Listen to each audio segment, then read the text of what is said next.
وإذ قلنا للملائكة اسجدوا لآدم فسجدوا إلا إبليس أبى فقلنا يا آدم إن هذا عدو لك ولزوجك فلا يخرجنكما من الجنة فتشقى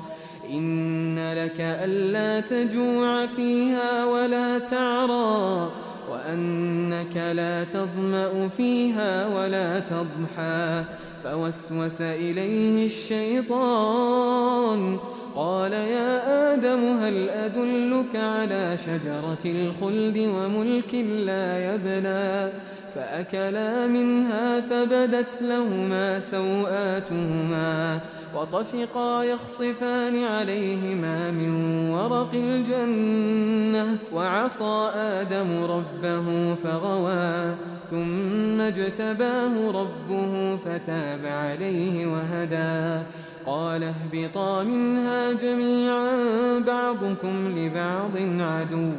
فإما يأتينكم مني هدى فمن اتبع هداي فلا يضل ولا يشقى ومن أعرض عن ذكري فإن له معيشة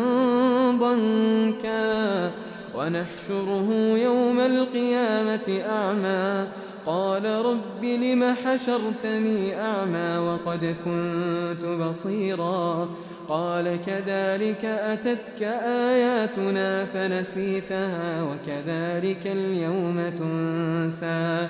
وكذلك نجزي من أسرف ولم يؤمن بآيات ربه ولعذاب الآخرة أشد وأبقى أفلم يهد لهم كم أهلكنا قبلهم من القرون يمشون في مساكنهم إن في ذلك لآيات لأولي النهى